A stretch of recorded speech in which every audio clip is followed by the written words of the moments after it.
Peace and welcome to the culture here on the Black Star Network. I'm your host, Farajii Muhammad. Thank you so much for tuning in and being a part of the conversation. Folks, we got a lot to talk about. First and foremost, let's talk about the latest coming out of South Carolina as voters have gone to the polls, giving an overwhelming victory to President Biden. We'll break down some of the numbers and why this particular primary election may be a sign for something to come. We'll talk about that. Also, we're going to be checking in with Mayor Michelle Davis Younger, the first Black woman mayor for the city of Manassas, Virginia, talking about the work that she's doing down there. And then later on, we check in with our chief medical expert, our assistant, Dr. Bridget M.D., to talk to us about reclaiming your wellness as she looks at all types of issues around one particular tool that's used in salons that may change and have a negative effect on your DNA and so much more. So stay with us. It's all happening on today's edition of The Culture right here on the Black Star Network. Let's go.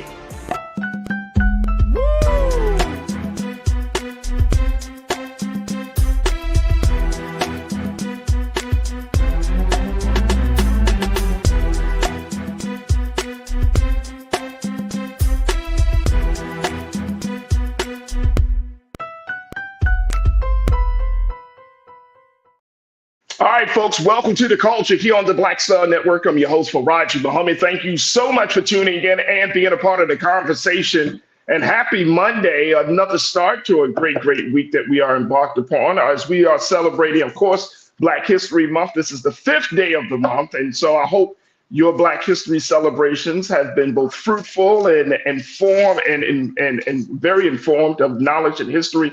So we are continuing to do our part here at Black Star Network, of course. Now, if you're tuning in, you should be streaming on our website from our streaming service of blackstarnetwork.com. Go to our website today. Check us out. Download the app for free. Follow us on social media and drop something in the bucket for us as we are paving the way in this digital space, embarking upon this digital movement, putting out some great Black content. So you could do all of that directly from our website. Just check us out at blackstarnetwork.com today. Also, we're streaming live on Amazon platforms, on Amazon News or your Fire TV. Check us out there. You can also find us on Amazon Prime Video.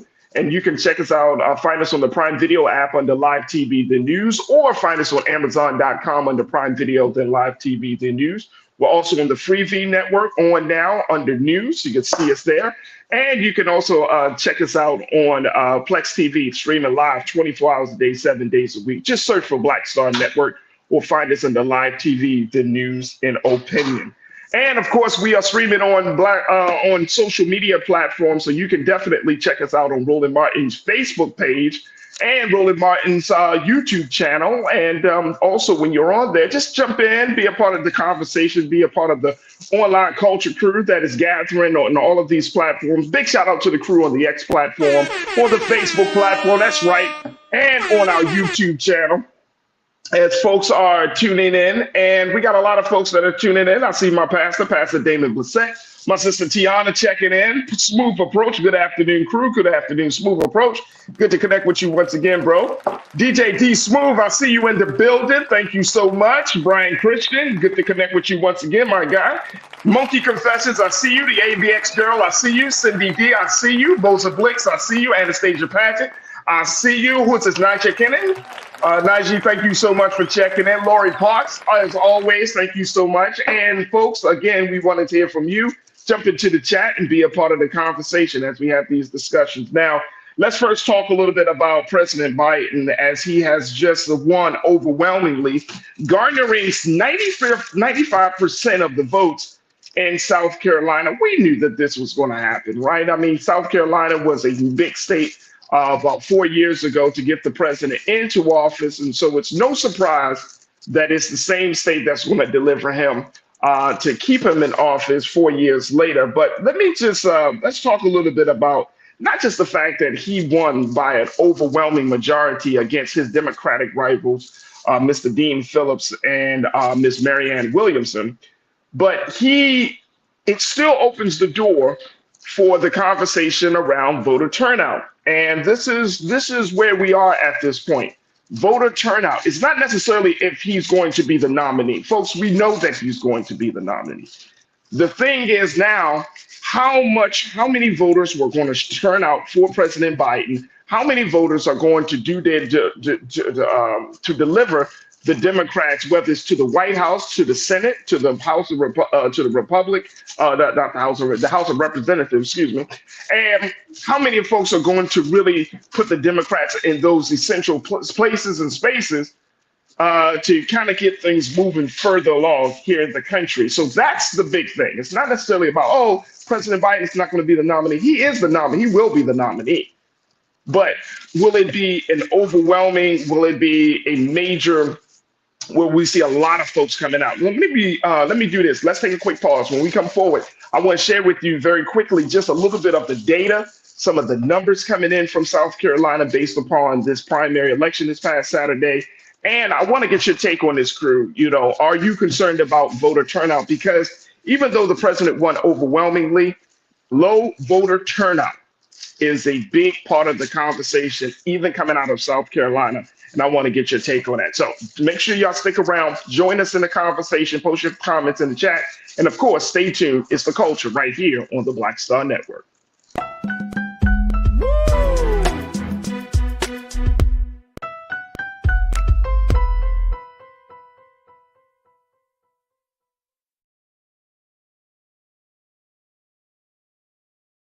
Pull up a chair, take your seat. The Black Tape with me, Dr. Greg Carr, here on the Black Star Network. Every week, we'll take a deeper dive into the world we're living in. Join the conversation only on the Black Star Network.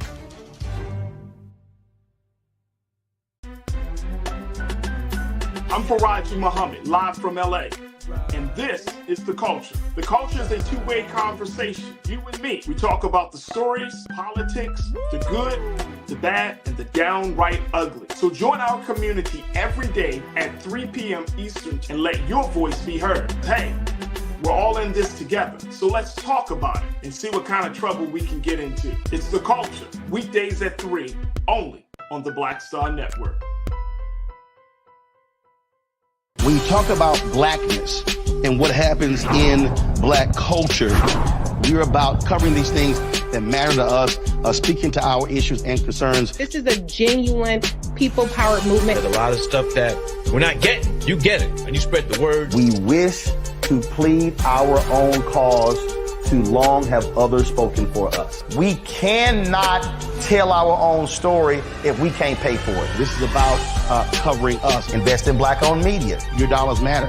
We don't have to keep asking them to cover our stuff. So please support us in what we do, folks. We want to hit 2,000 people, $50 this month, raise $100,000. We're behind 100,000, so we want to hit that. Y'all money makes this possible. Check some money orders. Go to P.O. Box 57196, Washington, D.C. 20037-0196. The Cash App is $RM Unfiltered. PayPal is R Martin Unfiltered.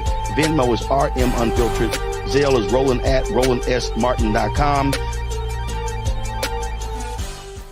Folks, Black Star Network is here. I'm real revolutionary right now. Support this man, Black Media. He makes sure that our stories are told. Thank you for being the voice of Black America, Roland. Stay black. I love y'all. All momentum we have now, we have to keep this going. The video looks phenomenal. See, this difference between Black Star Network and black-owned media and something like CNN. You can't be black-owned media and be scared. It's time to be smart. Bring your eyeballs home. You dig?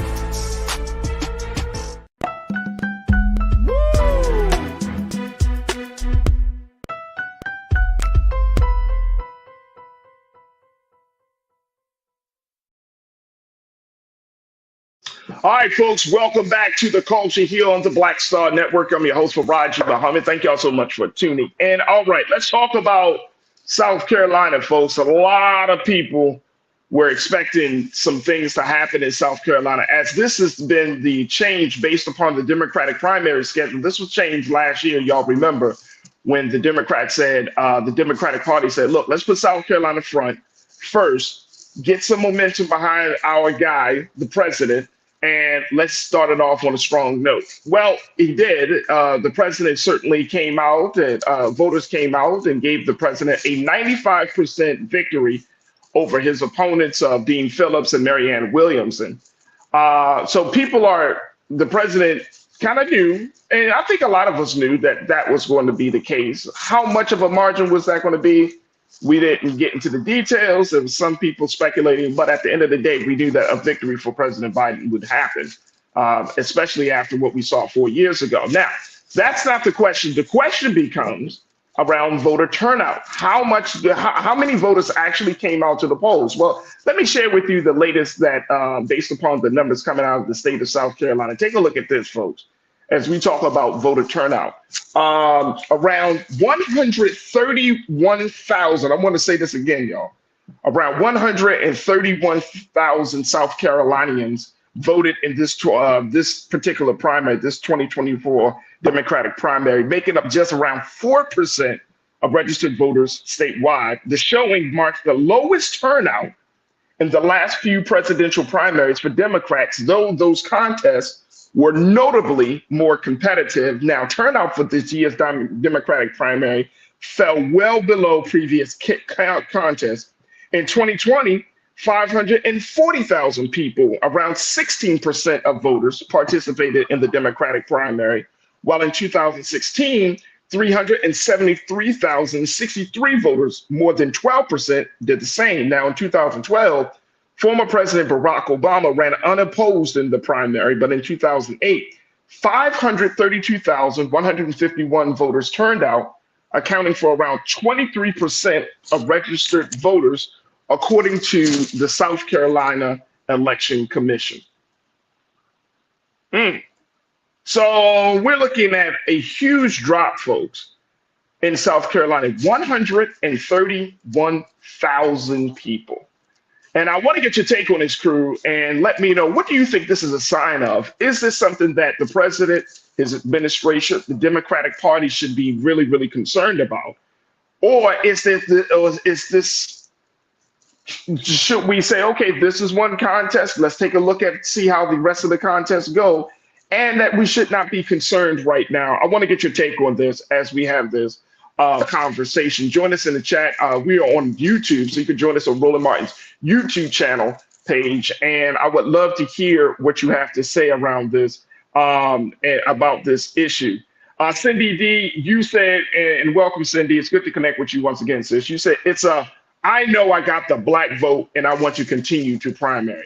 So you're saying, Cindy, that the president is taking this kind of attitude, this type of sentiment, that, look, I got the black vote. We sewn it up. We built these relationships. We got Representative James Clyburn from South Carolina. We got folks, we should be good. But again, voter turnout is essential, especially in a contest. If this contest comes down to, and the speculation is it's going to still come down to President Biden, former President Donald Trump.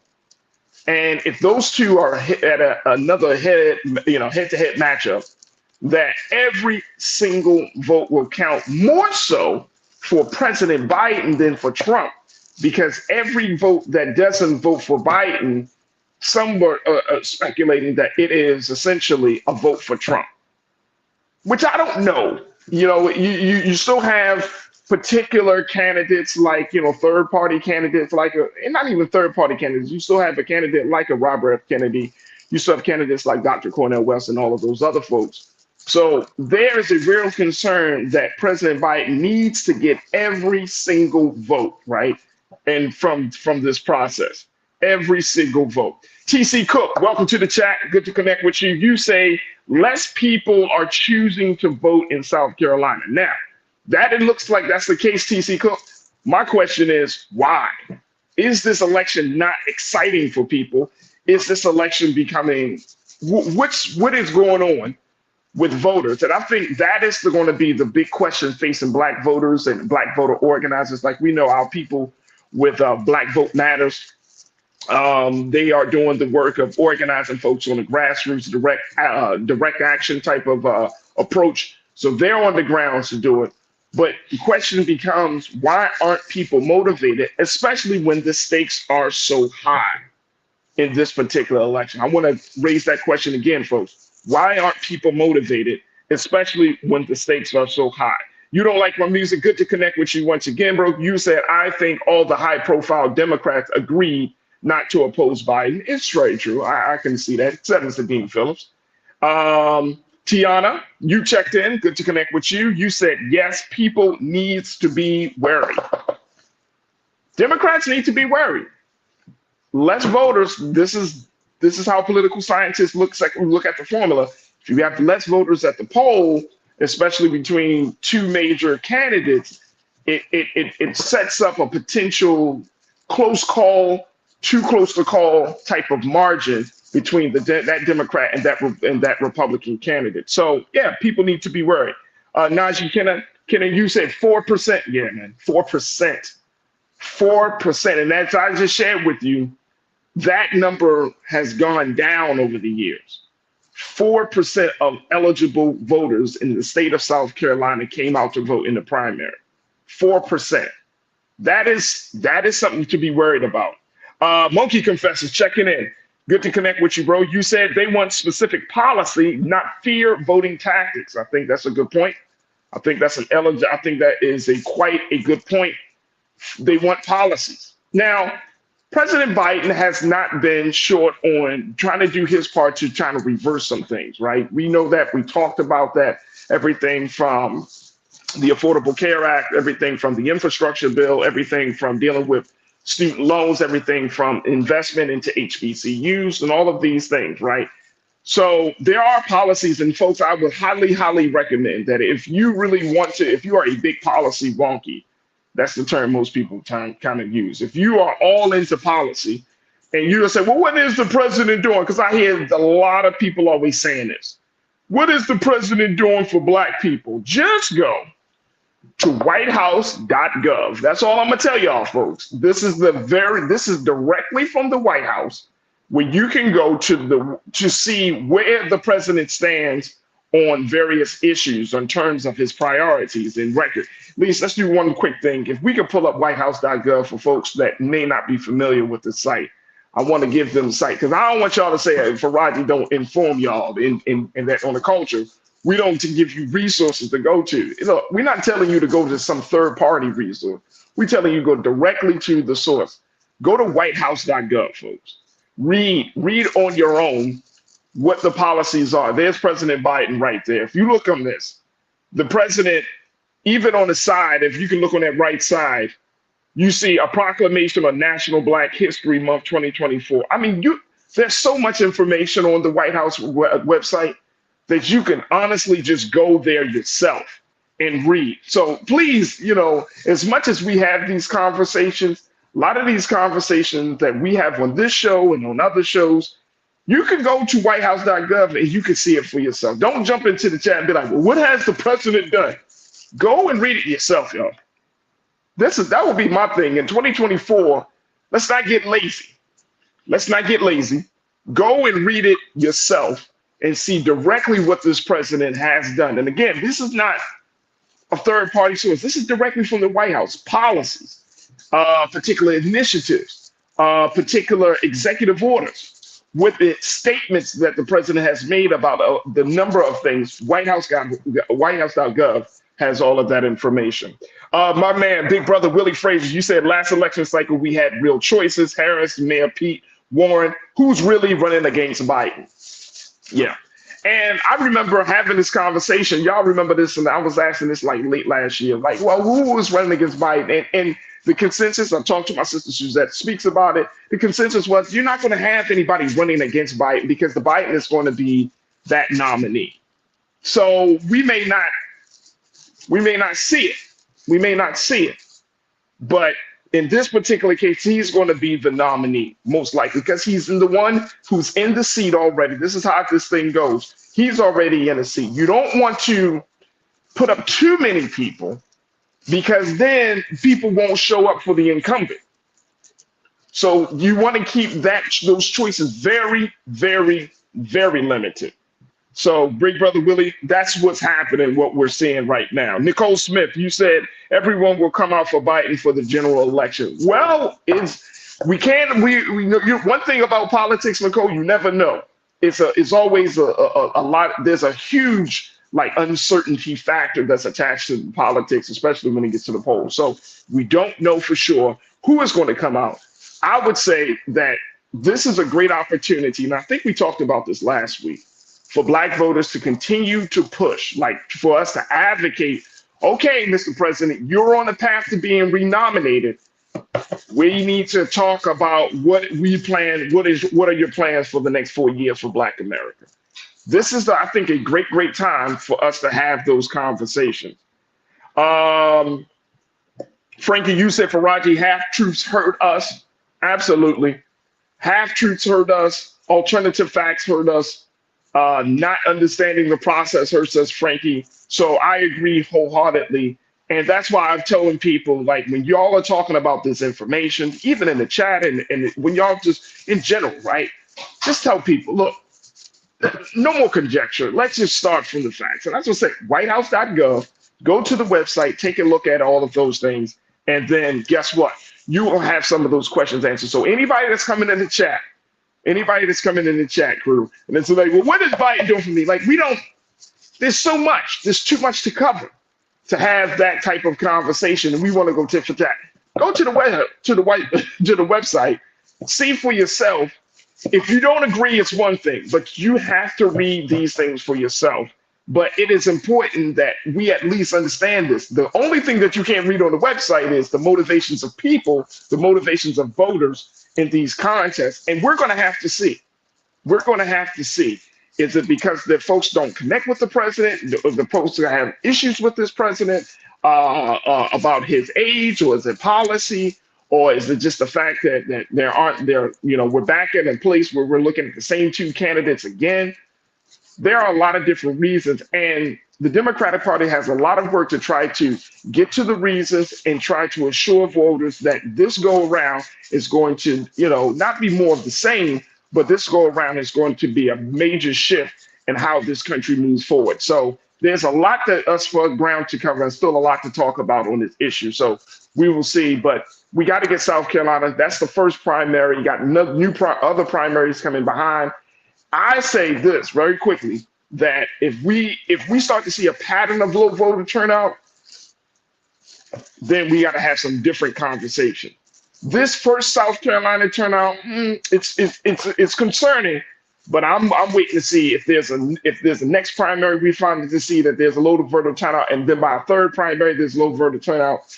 Yeah, we got some real serious things to talk about. All right, folks, I got to take a quick pause. When we come forward, we're going to check in with Madam Mayor Michelle Davis-Younger, who is the first Black woman mayor of the city of Manassas, Virginia. We're going to talk to her about the work she's doing, and of course, get your comments and your questions. So stay with us. It's The Culture here on the Black Star Network.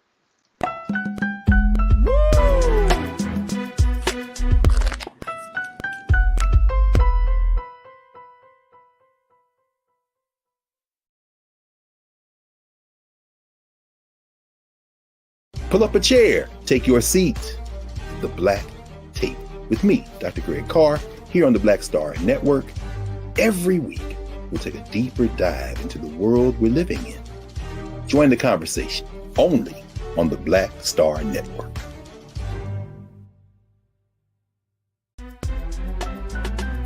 I'm Farajii Muhammad, live from LA.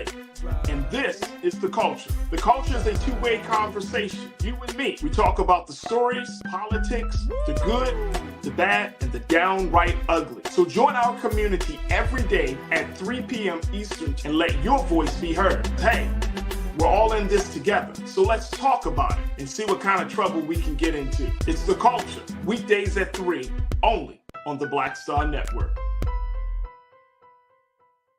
When you talk about blackness, and what happens in black culture.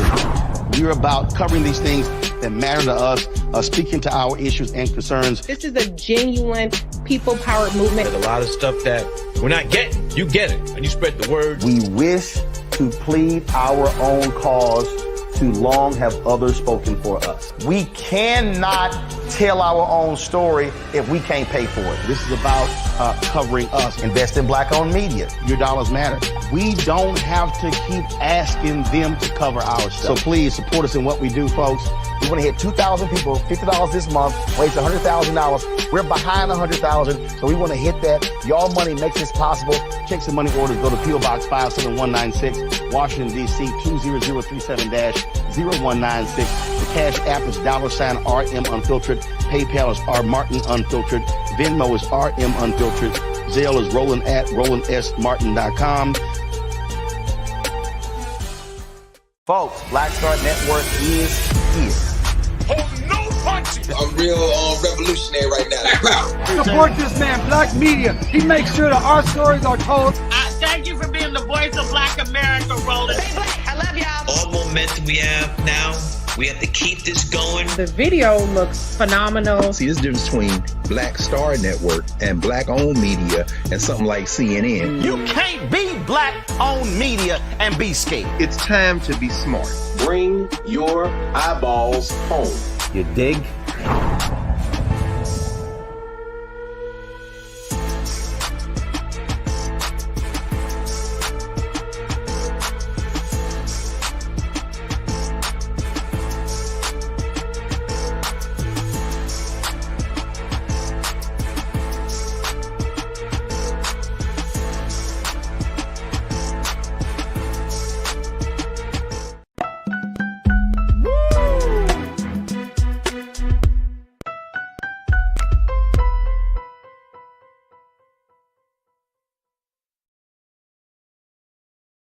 All right, folks, welcome back to The Culture here on the Black Star Network. I'm your host, Farajii Muhammad. Thank you so much for tuning in and wanting to participate in the conversation.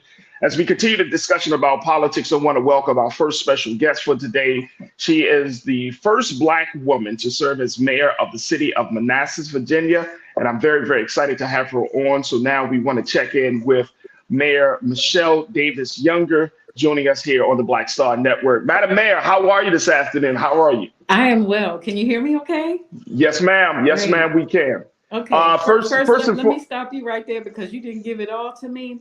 First person of color, first woman, and first Democrat. 3. Okay. Let's have it all. I love it. In the streets, we call that being G-checked. Okay. Thank you Madam so Mayor, much. you came up first person of color, first Democrat, first Black woman. Come on, I got. Yes, ma'am, Madam Mayor. Yes, Okay, ma'am. I take bow that. down. I will bow down. I will. Welcome, Madam Mayor, to the culture, to the Black Star Network. Thank you. For folks who may not be familiar or understand the geography of Manassas, Virginia, where is the city of Manassas? The city of Manassas is about 34 miles outside of Washington, D.C. So we're just, I say, a couple of stones throw from the big city, nestled right in the middle of Prince William County. Not too far from the big lights, but we hold our own. That's where we are. A great city. We are about 10 square miles wide with about 43,000 people shoved in those 10 square miles, and I love every single mile of it. I hear you, and folks may not know that in DC, like you have some people that live in DC, but a lot of people who work in DC actually live in areas like Manassas. Yes, exactly. They live in. So Manassas is the home of some of your top political officials, top voices in media. Yeah. And many other people. So this is not like just some small city. Right. It used to be. It used to be the city, and people talked about it. But we have made some major strides in Manassas. We have come such a long way. I like to take credit for the last 4 years being the most exciting since I got in the seat of mayor. And mind you, the city is 150 years old, and it never having a woman, never having a Democrat, person of color. It has been an amazing opportunity, but certainly a different take on what's been available for residents. A lot of people, as you said, do choose to live in the city. We have easy access via the Virginia Railway Express VRE train that people can drive to our train station 5 minutes from their home, hop on a train and be at work in 30 minutes. You read your paper the whole entire way or be on your phone or sleep. It is a great place to live, work, play, and raise a family. So absolutely amazing. I truly appreciate that. We're going to take a quick pause. When we come forward, Madam Ed, I want to talk to you about some of the things that are happening in Manassas, the work that you're doing, and some of the conversations that we're having on a national level about Black voters and Black women in leadership roles. So stay with us. That conversation will continue on the other side, right here on The Culture on the Black Star Network.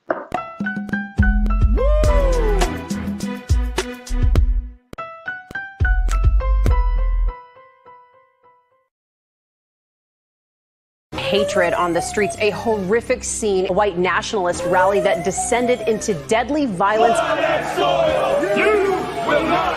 White people are losing their damn minds.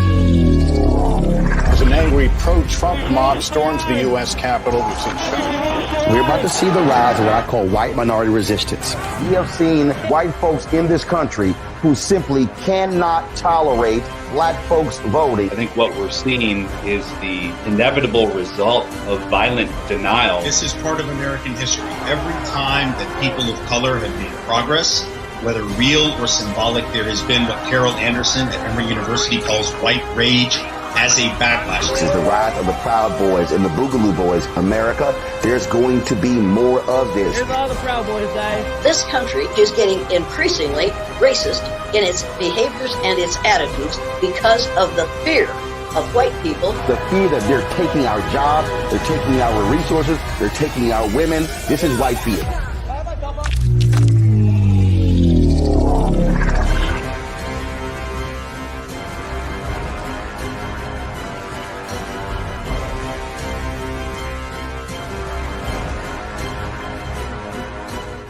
Pull up a chair, take your seat. The Black Tape with me, Dr. Greg Carr, here on the Black Star Network. Every week, we'll take a deeper dive into the world we're living in.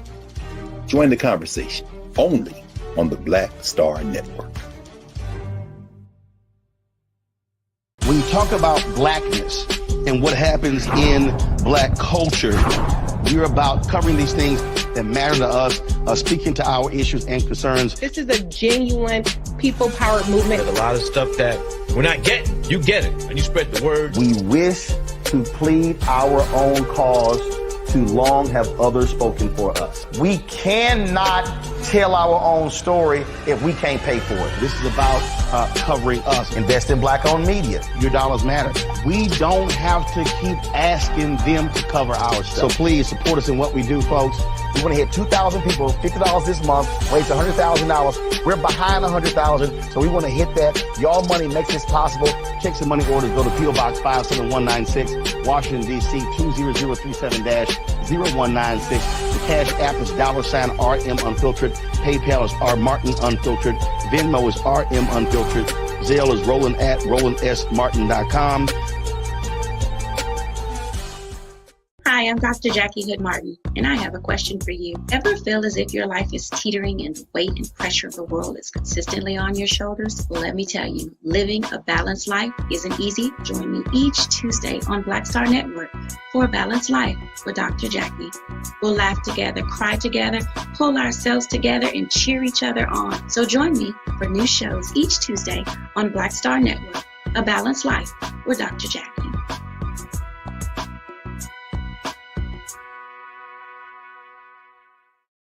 Don't you think it's time to get wealthy? I'm Deborah Owens, America's Wealth Coach, and my new show on the Black Star Network focuses on the things your financial advisor or bank isn't telling you. So watch Get Wealthy on the Black Star Network.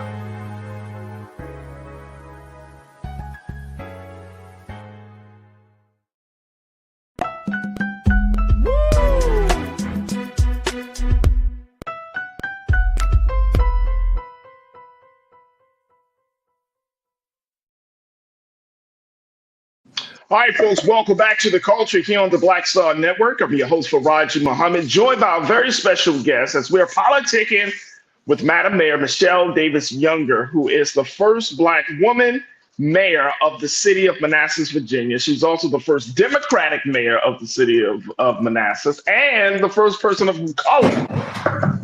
I had to get that right. That's right. Thank you. All right, you're welcome. You're welcome. All right, Madam Mayor, let's talk a little bit about the work that you're doing in the city of Manassas, because this is a very, very different time in this country around politics. First and foremost, the fact that you are a woman, you're a Black woman, you're in this seat. How did that happen for you? Well, the wonderful thing about it is that I am from the city. I grew up, I'm from Manassas. I grew up in Manassas, as well as my parents, who are still alive, grew up here and never left. Can you imagine? They are living in the place where they were born. My father just turned 90 and my mother is 85. Wow. So yeah, that says a lot. But what I think helped is that I was known in the community for doing a lot of work through my church. I have my own business where I helped a lot. I'm an HR consultant by trade, and I help people write resumes and find work and all that. So I was able to make a lot of connections that way through helping people gain employment, because when people are not working, it's a whole different story, right? And so people remember that. And when I ran, they're like, well, that makes sense.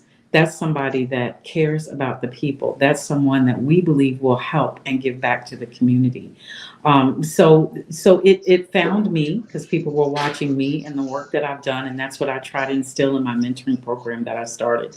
People are watching you and you don't realize it. And opportunities will come or they will pass you by the company you keep and the things you do in the community. So it was a lot of, your family's known here, you grew up here, it's a homegrown story. It's a victory for the small people, the little people, the voiceless people, the people, your next door neighbor. I remember her running around, with us in high school. So it was a hometown story when you can say you knew the person, went to school with the person. A lot of people came out to vote that had not voted and so long. They voted when Obama, and then hadn't voted again. And then, of course, when I ran, they came out again. And so if that was how I got them out, that's how I got them out. But certainly it was that. It was a lot of just being known in the community for the work that I had done and the kind of person that I was. And I was always about caring for the community. People called me the unofficial mayor of Manassas way before that. It was years ago. It was a running joke. It was a running joke because when people were moving to the city from, somewhere else, they say, oh, call Michelle because she'll know the good neighborhoods to go to, and she'll know she'll tell you what stores and that kind of thing. And look what happens, 20 years later. So it is quite amazing when you can be the mayor of a city where you grew up, in a place where you grew up. It is quite great. Absolutely. And you have a program, speaking of the work that you're doing and giving back to the community. You have a program called My Mayor Looks Like Me program. Yes, sir. Yes. Which is a girls empowerment program that you started. Take a few moments, Madam Mayor, talk to us about why you decided to, create this program. Right. When I came into the political world, I had no knowledge. I had to learn, but that's what we do best. As Black women, I have to give us credit because we will jump in not knowing a darn thing, and we will make it look like we've been there forever, right? That's just the gift that we have. And so I had to learn and do the job at the same time. I said, this is unacceptable. I did not have anybody that I could point to and say, she looks like me and I can be that. I need to be that for these young ladies. So when I got in the seat, I was piggybacking off of, Kamala's win, being the first and all that. And I said, what can I do to teach these young ladies, 10 to 16 years old? I bring them in. They come in, they interview the mayor, they ask me the hard questions. I give them a t-shirt, My Mayor Looks Like Me. I'm a kinesthetic person. I have to touch a lot to learn. They sit in my seat, in my actual seat that I sit at my dais. They hold and bang my gavel. They own the room for 5 minutes. If you can touch it, you can see it, believe it, you got it. That's what I instill in them. I'm teaching them the acronyms and all these things that I had absolutely no idea and had to learn while doing the job of a council person. I do not want my people ignorant. I need them coming to the table knowing and understanding the role, and not having to learn it at 50. But they'll remember, this mayor brought me in, and I know about COIA, and I know about FOIA, and I know about budget, and I know about, all these things that I had to learn. I didn't have that role model. That is why I believe you are called to higher purpose in politics, is that you lift as you climb. That's what you're trying to do. And as women, we have to create that future. We have to bring that generation forward. And that's what I do with my program. And they absolutely love it. They have such a wonderful time. It's just an hour out of my weekend that I don't mind, spending just to teach so they can learn. And how many have never even been in City Hall and have lived in Manassas their entire lives? Zero. How many have been in a mayor's office? Zero. How many have been in a Black female mayor's office? Zero. I'm opening up amazing doors for these people, for these young ladies. No. I understand, and I did that type of work in Baltimore as well. I'm relocated to Los Angeles, so I'm looking to do that type of work as well. Now, Madam Mayor, I do want to get your take on this, because Black women have been at the center of controversy of political issues and political scandals over these past few years. What do you make of this? I mean, we're seeing now the latest controversy with District Attorney Fonnie Willis in Georgia. Like I said, I come from the city of Baltimore, and unfortunately, we've had our fair share of controversy of Black women in power. And so many folks are asking the question about Black women in leadership roles and Black women being able to do the job. And I even saw a national conversation. This was an article I read some time ago, where it was saying not just Black women, that women in general, it's still not an acceptable norm in this country of having a woman in high positions of political power, whether we're talking about president or governor, or even if on a more local level, like a mayor or a state senator or something like that. What's your take of that? Do you feel like America, are we not there yet, or are we kind of taking something and blowing it out of proportion here? When it comes to Black women in power? Well, Black women in power, it's always the fear of the unknown. And then you have the stereotypes that a lot of people, the only Black women they see are the ones on those reality television shows, throwing bottles and shoes at each other. Unfortunately, they don't tune in to see the Senate hearings and things like that, where you see the other side of that. And so it's having to live down a lot of that stereotyping and stigma that comes with that persona of the Black woman. I always, encourage people, you can be better and not bitter. And we have to, unfortunately, unlike our sisters, our other sisters, have to walk that fine line where we are not seen as bitter, but make our point, have our voices heard and make our point without the neck going and the finger popping and all of that.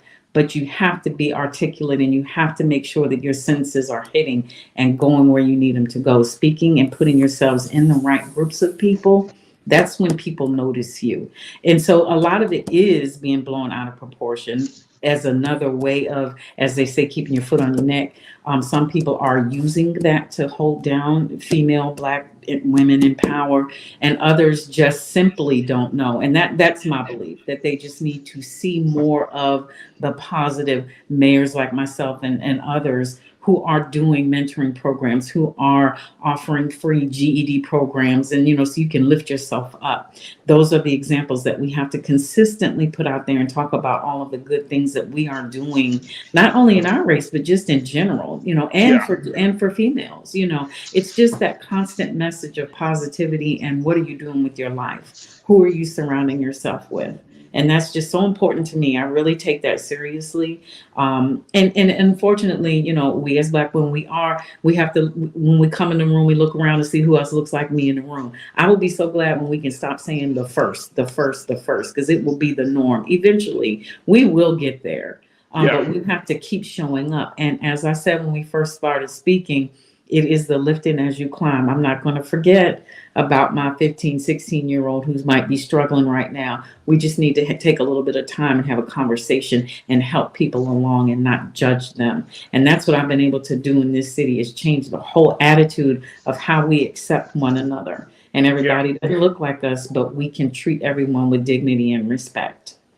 Now, Madam Mayor, talk to us in the final few moments we have with you, and I truly appreciate your time. I want to kind of get your take also, looking at the role of the Black voter right now. There's a lot of eyes set on our people, our community. You already shaking your head, Madam Man, so you know where I'm going with this, right? There are a lot of eyes and people are looking at us, right? We just came out of the South Carolina primary. The president got the victory there, but it was a very low turnout in South Carolina. I'm not sure when the state of Virginia is having their primary, but I know here in LA, we're having our primary here in March the 5th, right? Yep. A lot of people are saying, what is going to be the big priority for Black people? And now you got Black men and women who are like, well, Trump don't look so bad. Yeah. So what's your take on like where should the Black voter take this? Like, how do we galvanize Black folks, Black voters to the point where we can start to really move forward on gaining some level of political power and having our priorities at the top of the agenda and not on the side of it? I think if you are coming with your what's being done, when you started talking today, I was listening and you said, go to whitehouse.gov. What has Biden done for Black people? It's all listed there. I am a direct recipient of your student loan has been forgiven. 1996. I had loans from 1996. They wiped away $125,000. They ain't know I was mayor. Okay. I'm just Michelle still owing Mojito, whatever they're called, the Sally Mae and all that. $125,000. You have to come with show me what's been done. Show me why my vote is so important. It's not just, about Trump. It's not about Biden. It is about changing things, and especially locally, because, that's where my heart is, being local. Right. I'm telling people, you have the chance to make a difference right where you live. Of course, national is important, and we do have to focus on that. But you have to show people facts and what has been done. How are you better than you were 4 years ago? And people have to be honest. They are. And, they're going to consistently throw the things out there. What's not this and what's not that. But there is more good than there has not been good. And most folks are in a better spot than they were. And so it is imperative. We cannot say it enough that you get out and vote. I mean, I'm hearing people now saying they're just not going to vote at all. They're not right. Gonna exactly. Yes, and then they'll say that I'm going to come out and vote for you. I said, well, voting for me is great, but I need your vote at the top as well. Because how do you think I'm going to get my stuff done for you here in this city if it's not done at the national level? At the federal level. Say that, I flip it around. I flip it around on them. Like, come on now, Biden's helping me do for you. Help me do to get what you need done. So if you don't go and vote for him, you're not going to vote for me. You can come out, bullet vote, all that. That's crazy. Come out and vote. People die. We know that. But I think if we come armed with, we have accomplished A, B, C, D, that's how you get people. And the younger voters, I am aiming for so much this time because I think they're there. They're waking. They're woke and waking, and we got to grab them. We got to put them to work. We got to get them out there. They're always asking me, how can we help you? Hit those doors for me. Talk to people for me. Drop my lit. Tell them why it's so important for them to get out and vote. Real quick, I know we have like a moment or two left, but I want to get your take on this. How should the Democratic Party really galvanize the young Black student, especially like in a state like Virginia? Y'all have HBCUs where there are a lot of young Black HBCU student leaders who are questioning like a President Biden, his record and everything. How does this party get those students, get those young voters out to the polls and get them to vote for their candidate? How they are going to do it is having those small, intimate round tables. They have got to show up with that information that I spoke about in hand. How is your life better? How is your family benefiting? What are the areas? And ask them questions. What are the areas that are concerning? Where have we missed the mark? Don't just join the bandwagon. You ain't doing it. Show me and tell me where we've missed the mark. And we are going to hit it. If you get this person in, they are speaking of doing ABC for this community. We cannot get the things that you need done unless you put them there and they have your voice. Ask the questions, small, intimate roundtables, as many as they can. Just stay in front of folks and don't let it die. You have to be active and you have to do it often. There it is. There it is. Madam Mayor Michelle Davis Younger, this is the mayor of the great city of Manassas, Virginia. Folks, if you want to get more insight as to what Madam Mayor and her administration is doing, just go to manassasva.gov. manassasva.gov. I'm at this point, Madam Mayor, I'm just directing people directly to websites because some of these conversations, I'm like, y'all making my head spin. Look, just go to the website and read it. Just read it. Just read it.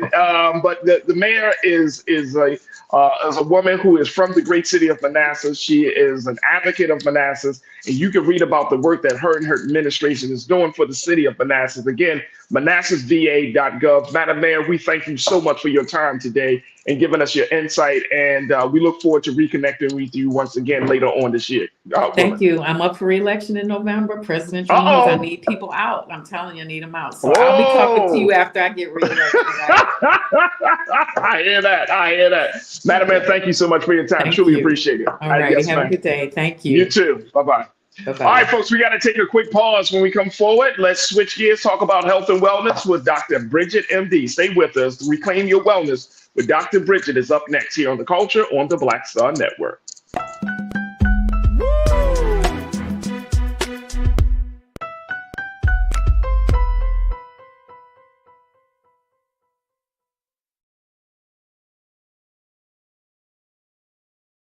Folks, Black Star Network is here. I'm real revolutionary right now. Support this man, Black Media. He makes sure that our stories are told. Thank you for being the voice of Black America, Roland. I love y'all. All momentum we have now, we have to keep this going. The video looks phenomenal. See, this difference between Black Star Network and Black-owned media and something like CNN. You can't be Black-owned media and be scared. It's time to be smart. Bring your eyeballs home. You dig?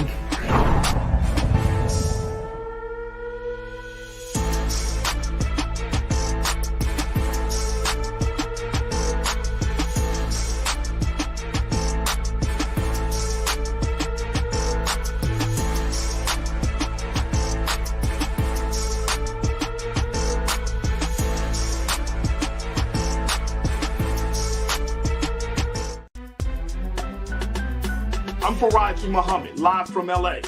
And this is The Culture. The Culture is a two-way conversation. You and me. We talk about the stories, politics, the good, the bad, and the downright ugly. So join our community every day at 3 p.m. Eastern and let your voice be heard. Hey, we're all in this together. So let's talk about it and see what kind of trouble we can get into. It's The Culture, weekdays at 3, only on the Black Star Network.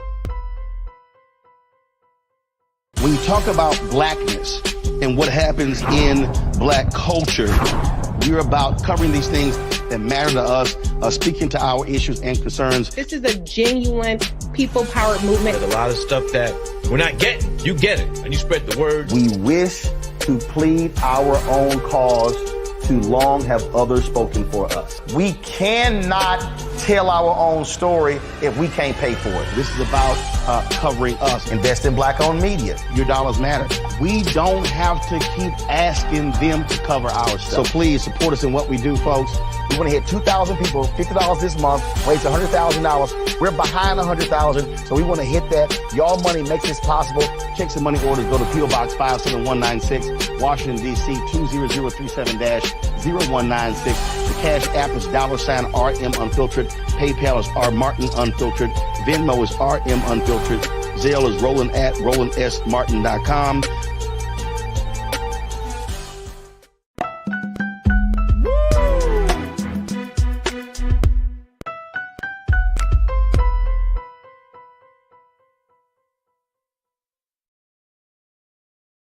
All right, folks, welcome back to The Culture here on the Black Star Network. Big conversation. I really enjoyed our discussion that we had with the mayor of Manassas, Virginia, Madam Mayor Michelle Davis Younger. Make sure y'all check her out on the website at manassasva.gov to learn more information about their work. And so many of you have been checking in, talking about just some of the topics I shared with the mayor, got her insight on. And I truly appreciate it. And I'm just taking a look here And just some of what y'all are saying. Corinna, one of our great contributors here, she said the opposition laughs wholeheartedly at our ignorance about the ballot box. At this point, we are doing the oppressor's work for them when we willingly don't participate or educate ourselves on it. Amen. Amen. Brian Christian, you checked in to say we have to get the George Floyd Justice and Policing Act passed to get the most of the support of the Black community, because it would be a direct hit towards the U.S. white supremacy. Right. Absolutely. Absolutely. Absolutely. So many of you understand the stakes of it. And that's why we're having this conversation. And folks, again, as I said to the man, as I shared with you earlier today, I'm directing folks to, hey, read for yourself. Read for yourself, right? Y'all come into the chat, y'all come into this conversation. I want y'all to read for yourself, and we'll do our part to supply you with as much of the resources as possible, as much of the information that you need. But you cannot be, going back to Corinna's point and Big Brother Willie's point and Brian's point and others, you can't be an ignorant voter. If you understand what the stakes are, if you really want to be engaged, then educate yourself, because that's what's going to lead us to get us out of this quagmire we see ourselves in. All right, folks, let's switch gears. Let's talk about health and wellness. It's now time for us to reclaim our wellness with Dr. Bridget, MD.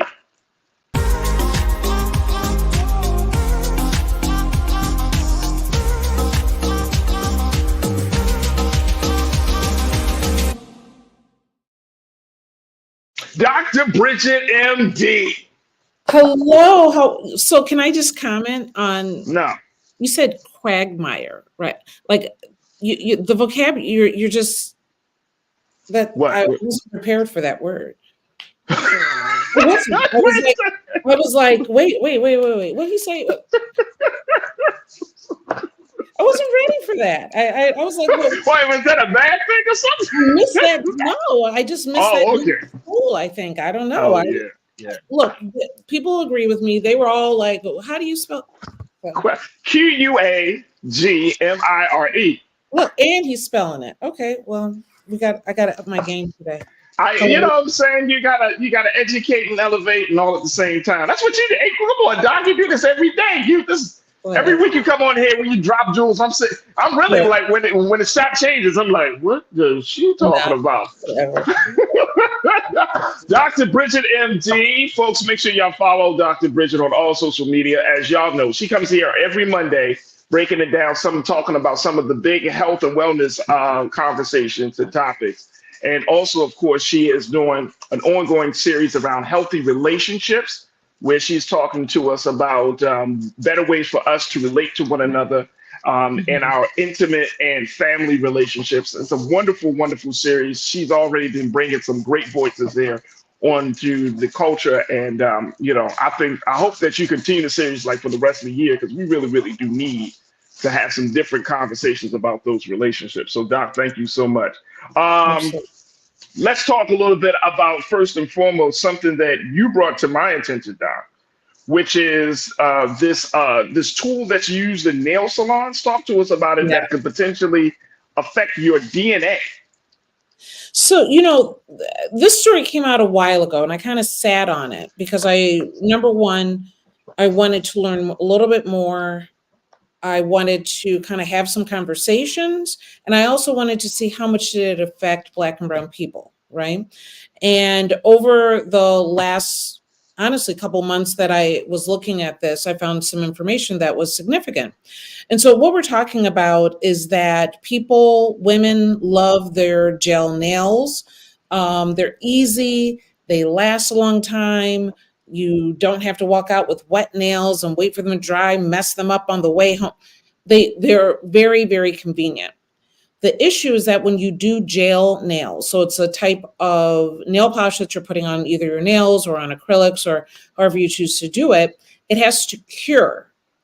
And so it has to sit under a UVA light to be able to harden, to give you the effect that you would like. The problem is that what they have found is that this UVA light is also it's not that much different from the same exposure that you can get from the sun, and that exposure can lead to skin cancer. And so and people are doing it every single day. So, I thought it was worthy of talking about because there's some details to this that I think does affect us quite a bit. All right, so let's do this. Let's take another quick pause. When we come forward, let's get some more of those details because men also go to the nail salon too. I'm not even gonna hold you, Doc. I've sat next to men getting their gel nails too. So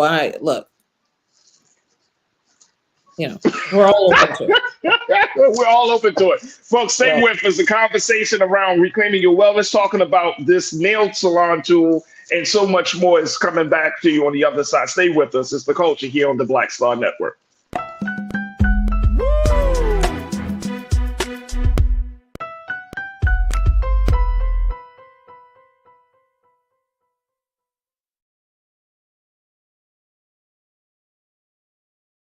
Pull up a chair, take your seat. The Black Tape with me, Dr. Greg Carr, here on the Black Star Network. Every week, we'll take a deeper dive into the world we're living in. Join the conversation only on the Black Star Network.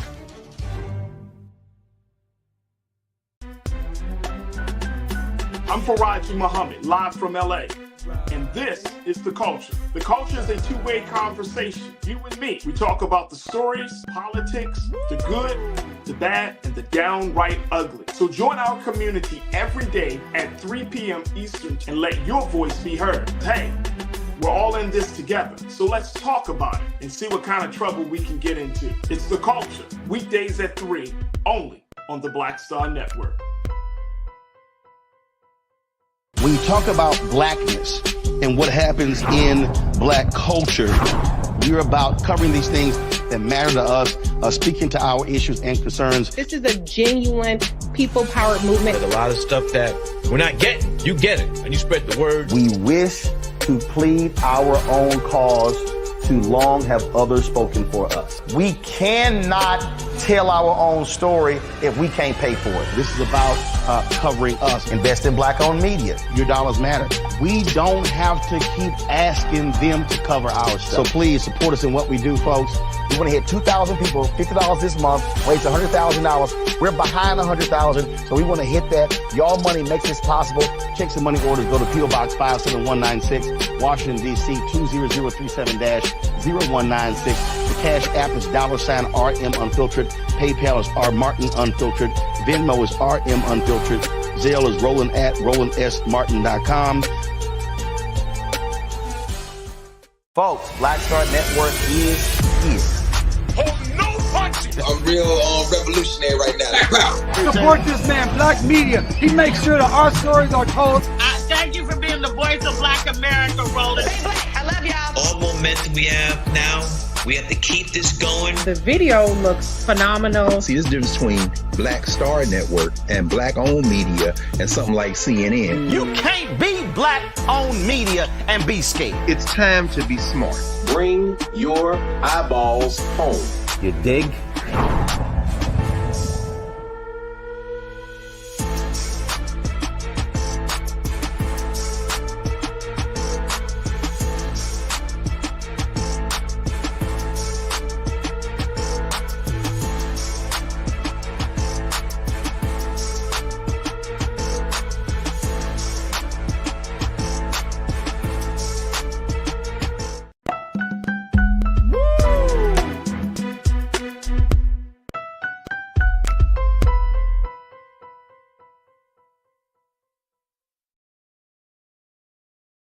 All right, folks, welcome back to The Culture here on the Black Star Network, joined by our chief medical expert here on The Culture, Dr. Bridget Cole-Williams, MD, actually. And Dr. Bridget is talking to us for today's segment of Reclaim Your Wellness, talking about a nail salon tool that may cause some damage to your DNA. And apparently, according to this latest set of research, mutations in human cells as well. And which tool is this that we're talking about here, Doc? So we're talking about the UV lamp that when you do a gel nail, your hand goes into the machine, have you, and it has kind of that bluish tint light that comes out. And so that's the UVA rays that are coming out of that. And when we're talking about cell death, when we're talking about changing DNA, we're talking about causing skin cancer. That's what we're talking about. Now, for a lot of us, we're going to say, well, you know, my pigment protects me. I don't have to worry about that. Exactly. Can I Right? just say something? Can I Is that say something what to we you? say?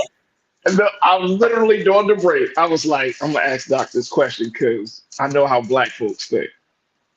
We know black folks be like, we know black folks be like, man, you talking to the wrong group of people.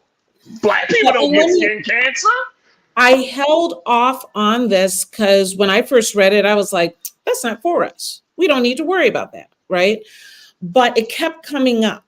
And I guess my concern is that the intensity of the light that you're putting your hand in is not that much different from the intensity of a tanning bed or the intensity of the sun itself, okay? And depending on how often you're getting your nails done, which type of lamp is being used, what medications you were on, can make a difference if this is an issue for you. And so that's when I said, let's go ahead and talk about this. Because depending on medications that you're taking, this is known to cause squamous cell cancer, which is actually most common in Black people. People act like we don't get it. We do get skin cancer, also causing melanoma as well. And one of the medications that can make your skin more photosensitive is hydrochlorothiazide, which is the first and foremost medication that if you have high blood pressure, Black people are put on. Hands down. You have high blood pressure, I'm putting you on hydrochlorothiazide. First rate, number one medication you're put on. So if you start adding up your risk factors, maybe you're a little bit lighter, maybe you go to a nail salon a little bit too much, maybe you're on this medication, maybe you also have taken steroids, or your immune system is impaired in some way. This is, and keep in mind, is this going to be all of us? No, it's not going to be all of us. But is it something that you're not even aware of so that you can look out for this for some of your loved ones? That is my concern. Is this something that you weren't even aware of? And I will tell you, I went to the nail salon because there are different types of these, you know, nail dryers. And supposedly ones that are LED are safer. So I went in one day and I said, what type of nail dryer is this? Is this an LED? Immediately, oh, it's an LED. So I'm thinking, oh, so this isn't as bad. It must be okay. The problem with that is I think she just told me whatever she wanted. Okay. The LED in essence is safer because you're under there for a shorter period of time, but the intensity of the rays is actually higher. So yes, it's shorter, it's less time, but it's more intense at that time. So in some ways it's safer, but if you're someone that's getting this done all the time, it's something to consider. Also, if you're using an LED machine, you should be under there for about 30 seconds. If you're using a UVA machine, it's probably 2 minutes. I know I'm under, I don't know, they have me under there more than 2 minutes for sure, right? So if it's LED, it's 30 seconds or so. If it's UVA machine, it's 2 minutes or so. So if I'm in there for more than 2 minutes, either I'm getting a really intense amount from the LED machine, or I'm underneath that machine maybe longer than I need to be. And it's something that we need to at least be aware of. Something we should be aware of. And this affects men and women. Okay. Farajii, what are you doing? What? I'm just asking the question. I've been at salons where I have seen men get gel nails. Okay. Most men probably are getting just a great manicure, usually just, you know, a thin coat, not necessarily gel, even though it does last longer. But yeah, I've seen it both ways. But I would say the majority of men are probably getting their nails buffed without any polish. But you know, times are different, right? So people do different things. So do the majority of men use gel nails? I'm going to say no. But you know, let the crew correct me on that one. Well, girl, There she is. I mean, the majority of men get gel nails done. I'm gonna be honest. Like, I do go to the salon. You know what I'm saying, and get my nails done, and I found it to be just as relaxing. It's a little bit of a self care moment as well. You're talking about your hands. I get that mani and pedi, doc. I get the mani and pedi. Do you get the machine? You're not getting the machine though, right? You're not getting. Nah, Okay, nah, yeah. nah, nah. That's what I'm saying. That when men go, I think at one time I was like, oh, let me just put something on the nails because I wanted to, to really look really nice and whatnot. Sure. But no, not Okay, so doing that. let me say this for anyone who is questioning that.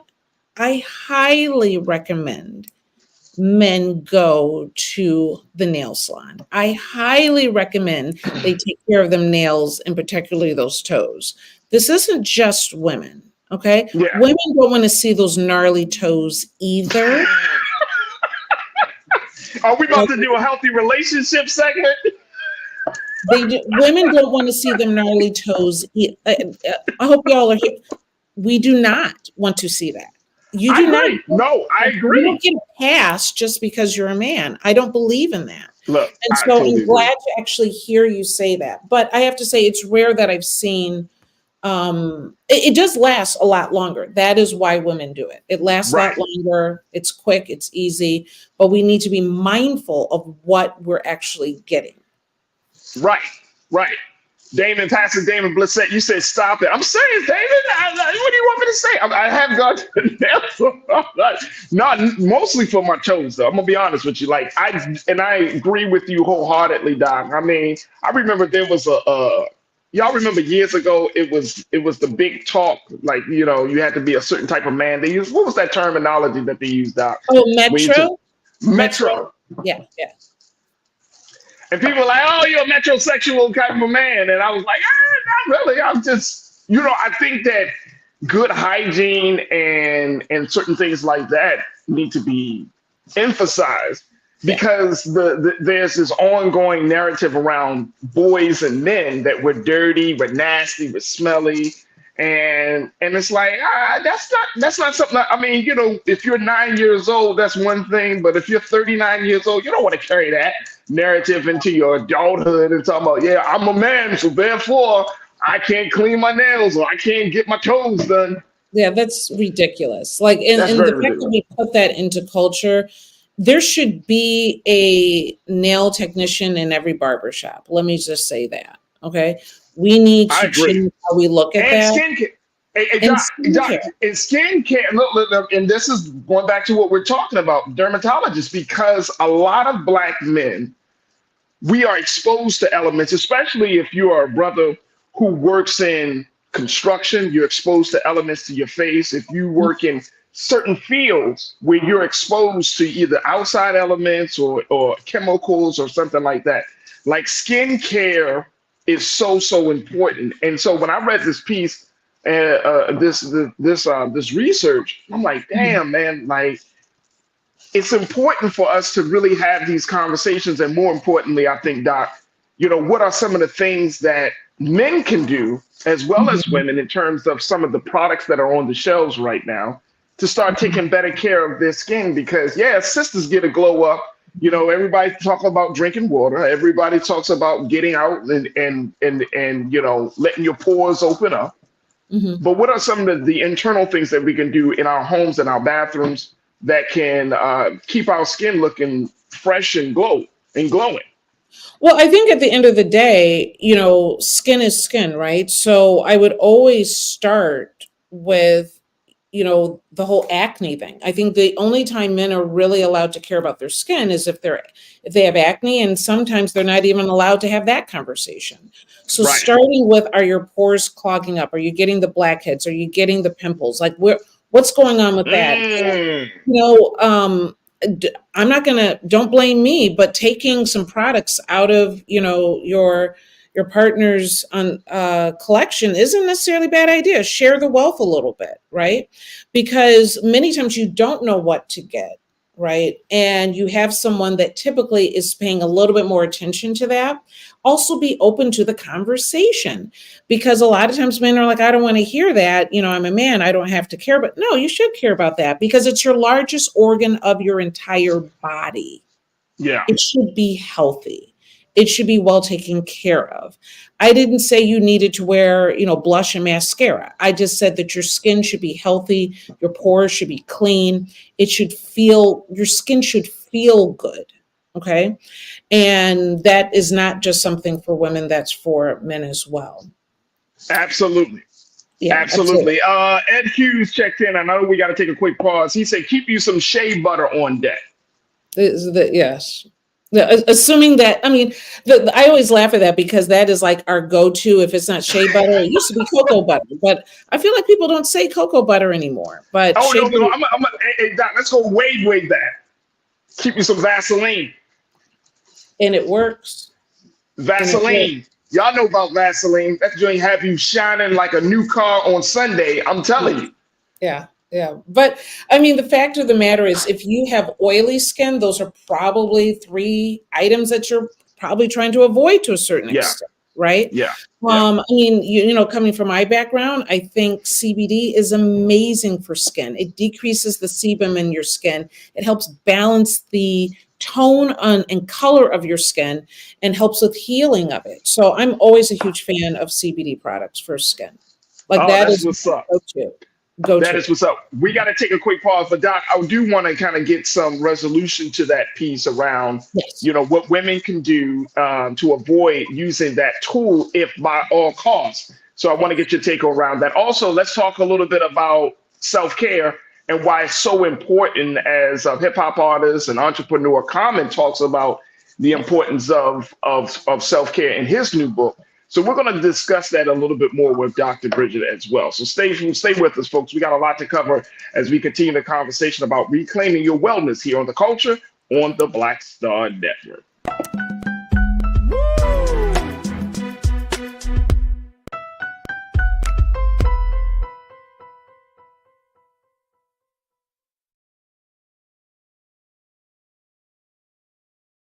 Folks, Black Star Network is here. I'm real revolutionary right now. Support this man, Black Media. He makes sure that our stories are told. Thank you for being the voice of Black America, Roland. I love y'all. All momentum we have now, we have to keep this going. The video looks phenomenal. See, there's a difference between Black Star Network and Black-owned media and something like CNN. You can't be Black-owned media and be scared. It's time to be smart. Bring your eyeballs home. You dig?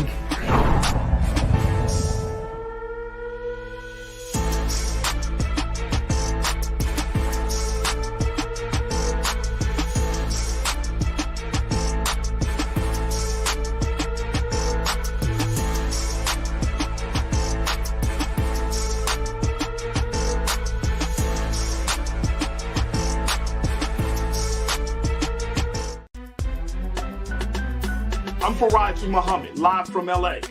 And this is The Culture. The Culture is a two-way conversation. You and me. We talk about the stories, politics, the good, the bad, and the downright ugly. So join our community every day at 3 p.m. Eastern and let your voice be heard. Hey, we're all in this together. So let's talk about it and see what kind of trouble we can get into. It's The Culture, weekdays at 3, only on the Black Star Network. When you talk about blackness and what happens in Black culture, we're about covering these things that matter to us, speaking to our issues and concerns. This is a genuine people-powered movement. There's a lot of stuff that we're not getting. You get it, and you spread the word. We wish to plead our own cause. Too long have others spoken for us. We cannot tell our own story if we can't pay for it. This is about covering us. Invest in Black-owned media. Your dollars matter. We don't have to keep asking them to cover our stuff. So please support us in what we do, folks. We want to hit 2,000 people, $50 this month, raise $100,000. We're behind 100,000, so we want to hit that. Y'all money makes this possible.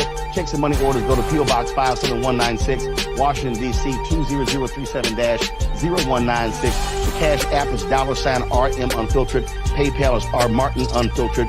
Venmo is RM Unfiltered. Zelle is Roland at RolandSMartin.com.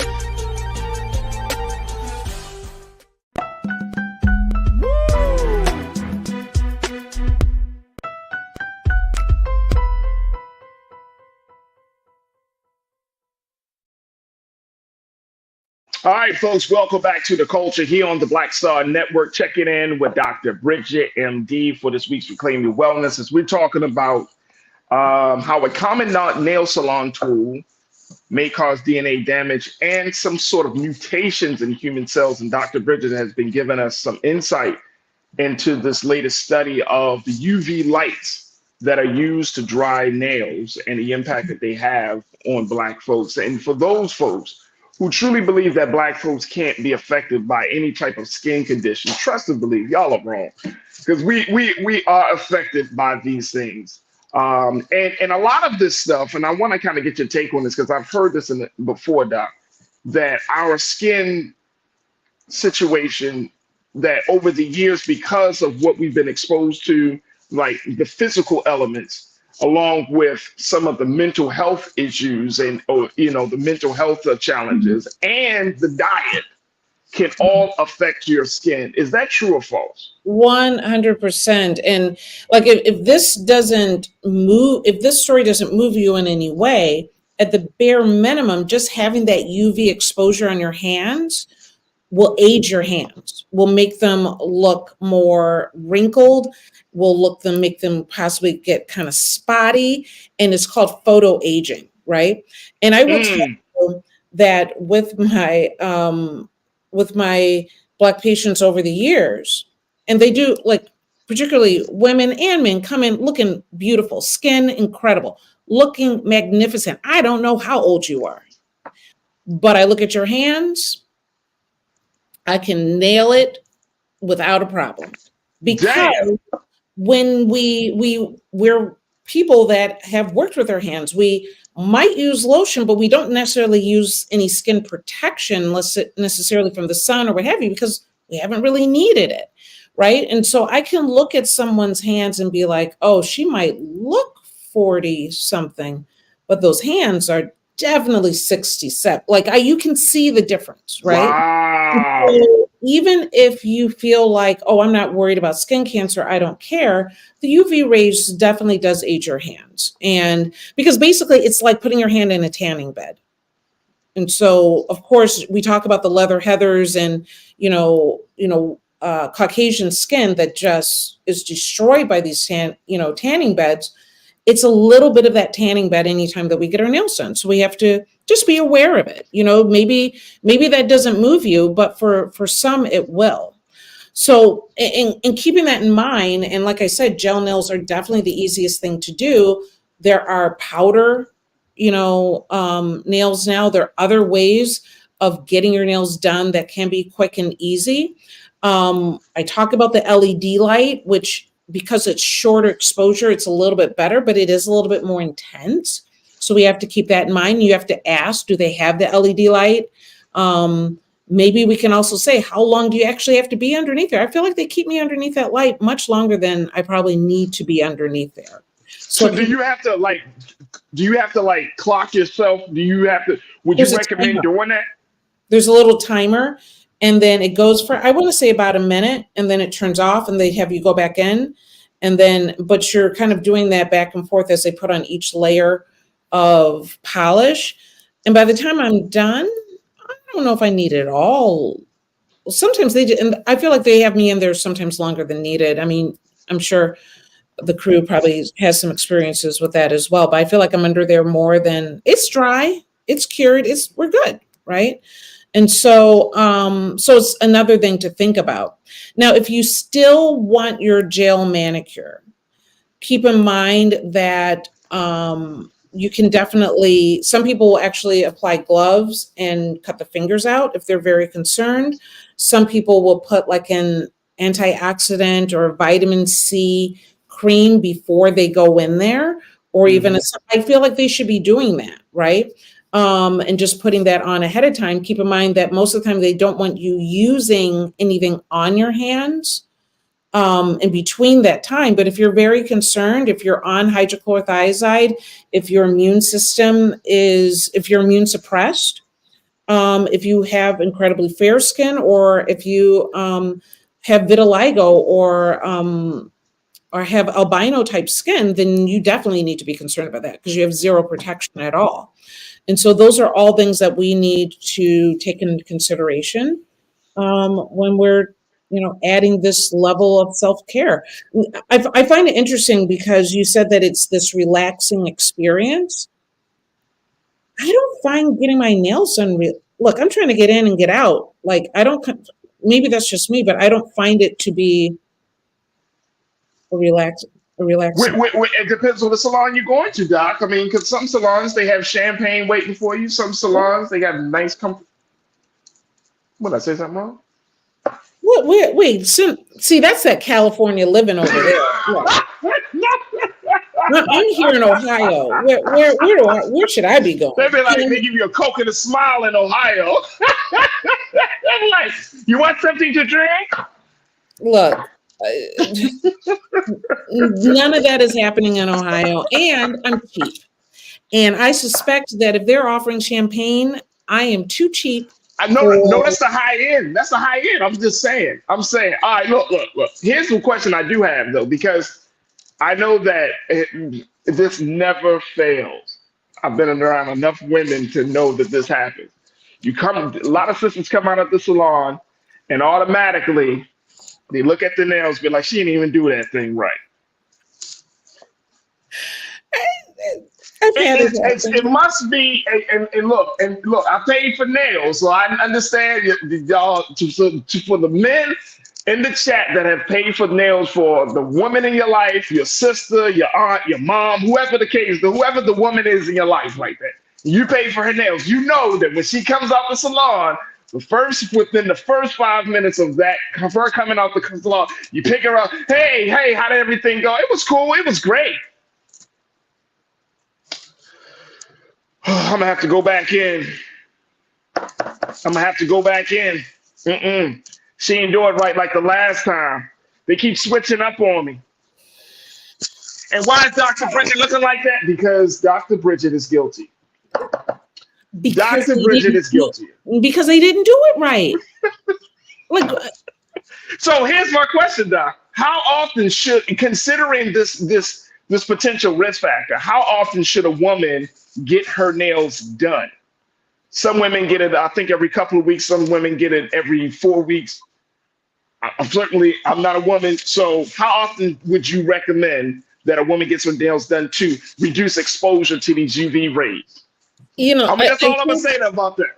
I don't know if we have an exact number. I know that when we talked about cancer and relaxers, we were very much get less than 4 a year. It was very clear. I don't think we have that number when it comes to this and the nails. I think it's the length of time, the exposure, and your risk factor, which really has the biggest effect. And the fact of the matter is, if they didn't do it right, they didn't do it right. Speak up for yourself. All right, so look, I'm gonna just do this very quickly because we gotta take another pause. Your face doesn't have to look like that. So that gives me pause, Dr. Bridget. That gives me pause. People are talking about alternative, all natural remedies. I'm seeing Janelle said, I've been using turmeric soap and black castor oil on my hands. It's been making a big difference. As far as skin health, is that what you mean? Skin health. Yeah. Absolutely. Yeah. No, I think turmeric is the fact of the matter is, I think just as a society, as a culture, we're going more and more back to some of the natural things that either our grandparents are sharing or things that we've been discovering more in the holistic space. I highly recommend it. I believe in it completely. I believe putting your health and your wellness back into the patient's hands, right? Because when I'm just providing a pill, you don't necessarily even buy into what I'm trying to provide for you. But when you say, I want to feel better and I want to do things myself, you take it more seriously, right? It's like when you give your kids money, they just be spending it. Who knows? Right. When they start making their own money, things get a little funny about it, right? And so I highly recommend for patients to be taking care of their own health as much as possible. I'm not anti-pharmaceutical, but as far as the regimen and using the turmeric, we need to get more back into nature. And I think that's a great way to go about it. Absolutely. Absolutely. Tiana says, do it before you leave the salon. Check your nails before you leave. That's what Tiana said. I know, but I've already been in there too long. I'm ready to go. I gotta go. I'm ready to go and complain about it, the salon, when I get in the car driving home. That's my complaint time. No, she's right. She is totally right. However, makes sense. I'm ready to go. I've been in there too long. I hear you. I hear you. Unfortunately, when you go to the barbershop and you be like, yeah, he messed up my hair, you gotta live with that. You just gotta live with it. You just gotta live with it. You gotta take that L, bro. You know what I'm saying? Like, you can't get the hair back. So you gotta wait another couple of weeks. So you gotta live with it. All right, look, we gotta take another quick pause. When we come forward, Doc is starting to talk about how we can put self-care into action. So you don't want to miss that conversation up next. Stay with us. It's The Culture here on the Black Star Network.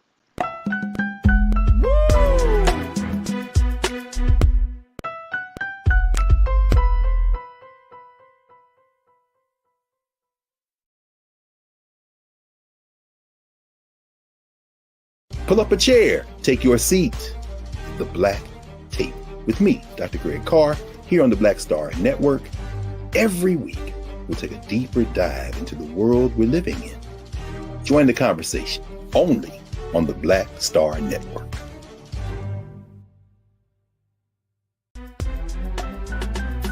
I'm Farajii Muhammad, live from LA.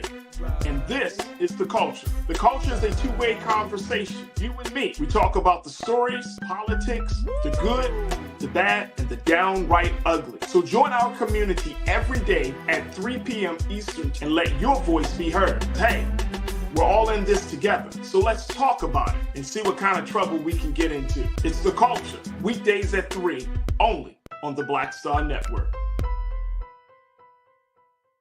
When you talk about blackness and what happens in black culture, we're about covering these things that matter to us, speaking to our issues and concerns. This is a genuine people-powered movement. There's a lot of stuff that we're not getting. You get it, and you spread the word. We wish to plead our own cause. Too long have others spoken for us. We cannot tell our own story if we can't pay for it. This is about covering us. Invest in black-owned media. Your dollars matter. We don't have to keep asking them to cover our stuff. So please support us in what we do, folks. We want to hit 2,000 people, $50 this month, raise $100,000. We're behind 100,000, so we want to hit that. Y'all money makes this possible. Checks and money orders go to P.O. Box 57196, Washington, D.C. 20037-0196. The Cash App is $RM Unfiltered. PayPal is R Martin Unfiltered. Venmo is RM Unfiltered. Zelle is Roland at RolandSMartin.com. Folks, Black Star Network is here. I'm real revolutionary right now. Support this man, Black Media. He makes sure that our stories are told. Thank you for being the voice of Black America, Roland. I love y'all. All momentum we have now, we have to keep this going. The video looks phenomenal. See, this difference between Black Star Network and black-owned media and something like CNN. You can't be black-owned media and be scared. It's time to be smart. Bring your eyeballs home. You dig?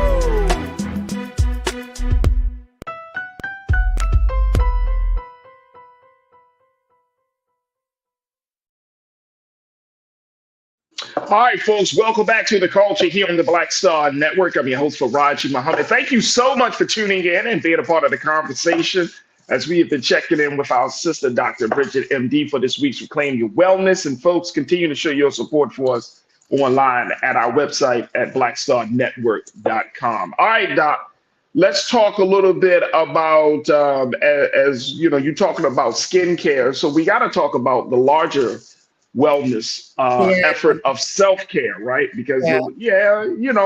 and here's the thing. I wanted to ask you this. Is it time for us to redefine what self-care means? Because grooming and hygiene is one thing, right? But I don't want people to think that that is a luxury. Like you should always be smelling good. You should always, be combing your hair, brushing your teeth. That's not self-care to me. That's just like being a human being. This is the stuff that we teach our children they should be thinking about each and every day. So this is not like outside of what we should be doing to keep ourselves in a good place. Absolutely. But now in self-care, it seems like there's so many definitions, right? And I get it because it's contingent upon what works for each individual, right? But I wonder, do we need to kind of give people a little bit more guidance for that? No, I agree because I think how people define it, how people look at that can vary anywhere between, like you said, the bare minimum basics. I'm doing my self-care. Like you said, I took a shower. I did my self-care. That's not self-care. That's not self-care. And then it goes all the way to being incredibly extravagant, which self-care means having champagne while you're getting your nails done. Just saying. Okay.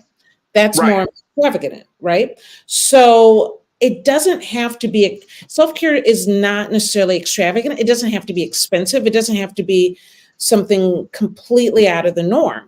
Self-care is what allows you to find mental peace in the process of taking care of yourself. Okay? Can you say it again? Because I need to write that note down. Self-care It's allows you finding mental peace in the process of taking care of yourself, right? So for me, and this is true, for me, getting my nails done is a necessity for the work that I do if I'm going out and I'm doing talks. I don't really consider getting my nails done self-care because I don't really want to be there, okay? Well, no. And I'll be honest, I don't really want to be at the hair salon. Those are necessary things that I have. That's right along with doing the doggone shower. It is just what I have to do the work that I'm doing. Okay. Right. Me going and not necessarily even going to get a facial, but just spending the time and using some of these products at home. Doing not even a mask, but you like spending the time, even if it's 2 seconds and I'm putting this on, I don't have to do it, but I know it's better for me and makes me feel like I'm taking care of myself. Even doing that, that's a form of self-care. It's not necessary, but it makes me feel better and makes me feel like I'm doing something good for me. Okay. Self-care can be as simple as, choosing, taking the time to choose your outfit the night before. Some people might consider that a necessity. Other people consider it taking the time to make sure that you're more organized in the morning. Self-care is what provides you mental peace in the course of taking care of yourself. And so that I consider to be self-care. I like that. And what some people would go as far, and I think it's funny, so I'm gonna bring this terminology up to you, that retail therapy is a form of self-care. Well, depends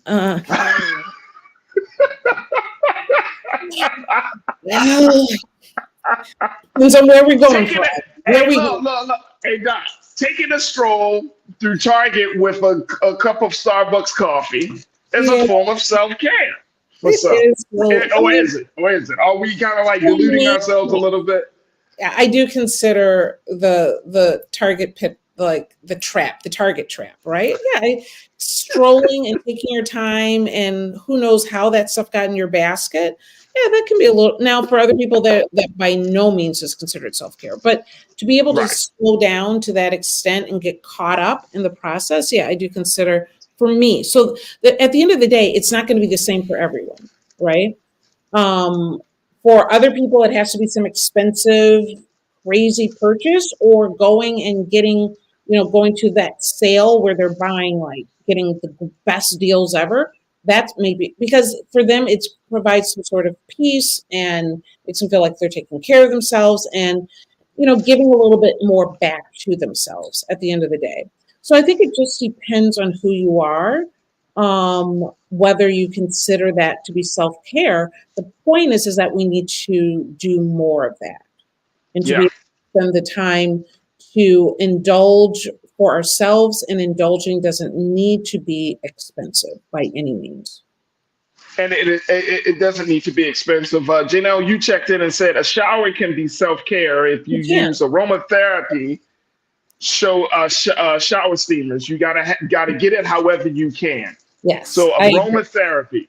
Yes. When it's another thing, we're jumping in, you're jumping out, and you're, hurrying up and rushing. It's another thing when you light the candle and Right. you use it. Yeah. So it doesn't have to be expensive. It just means that you're doing something special for yourself, because a lot of people look outside of themselves and they want other people doing all this. You should be doing this and this and this, and you should be buying me flour. You can get it as much as you give to yourself. If you are giving a lot to yourself and you see the results of that, and people see that calmness, that peace, that beauty that comes from the inside because you spent more time on yourself, then it's probably more likely that someone else will get in line with that and provide a little bit of that as well. So I think it just depends on how we approach it. And Yeah. one of the things you brought up, the new book from Common, which actually just launched January 23rd. Right. And it is, so I love to see this because it is a self-care book written by a man. It's called In and Then We Rise, a guide to loving and taking care of self. And he breaks the book into 4 sections. It's a short book. You're not going to be stuck forever. Food, body, mind, and soul. So he breaks it into 4 different sections. And really, he considers it a gift back to his city of Chicago and to his neighborhood and community, to be able to say, hey, listen, eat the foods that do your body right. Like one thing I often say is eat like you love yourself. It's that idea of how to go from self-care, where people splurge on really high fat, oh, I'm just going to indulge, I'm going to eat that self-care is actually treating your body right, as opposed to indulging in the cheesecake and excessive, fatty foods, because, it's kind of an emotional kind of treatment that you're giving yourself, which only takes you down a bad path. Oh, and I think that's the other side to it. We got to take a quick final pause. When we come back, want to get your take on that. Folks, stay with us. It's the culture here on the Black Star Network.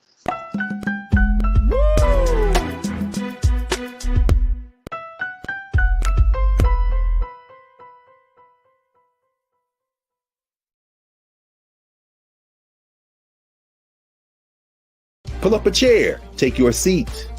The Black Tape with me, Dr. Greg Carr, here on the Black Star Network. Every week, we'll take a deeper dive into the world we're living in. Join the conversation only on the Black Star Network.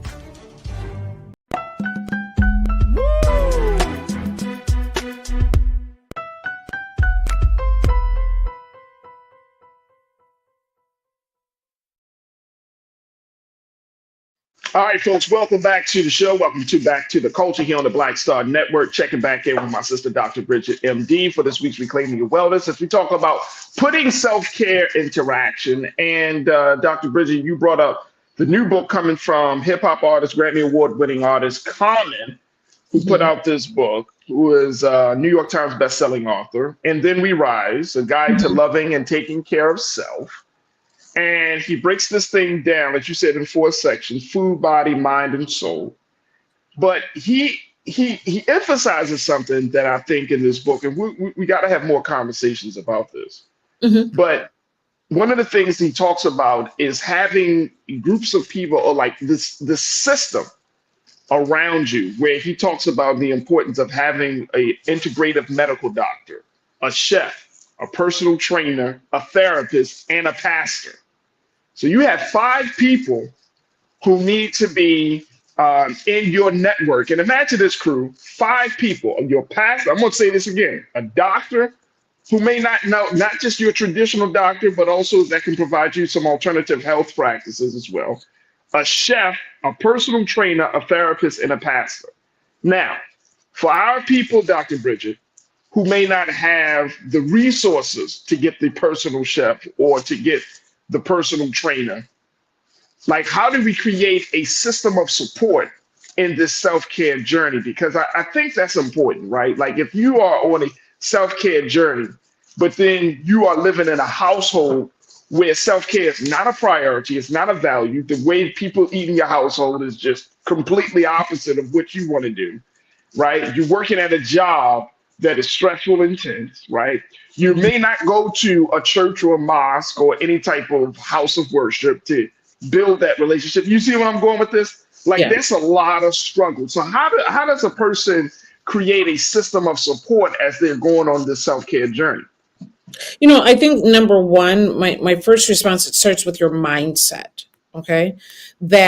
And I think this might have been last week, the week before, that if you're going along with the current American culture, you are going to have some serious pitfalls as far as your self-care.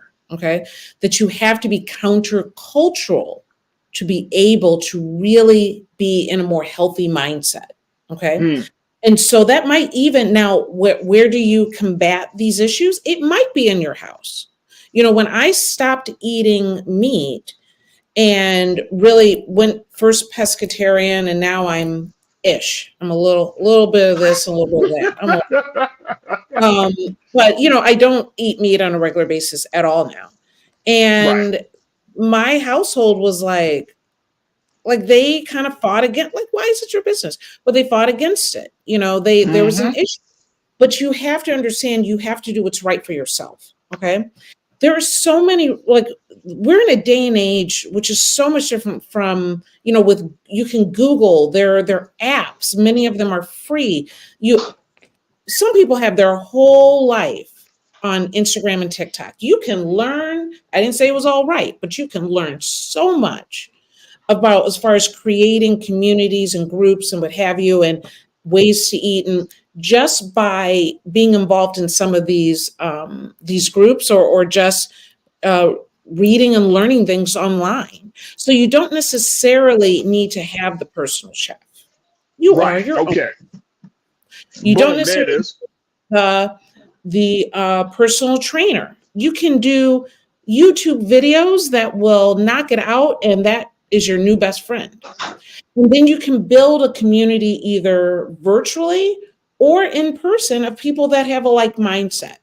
It's not as difficult as one might think. You know, when I had my kids years ago, I would go and walk at the mall with the baby, you know, in the carriage or in the stroller, right?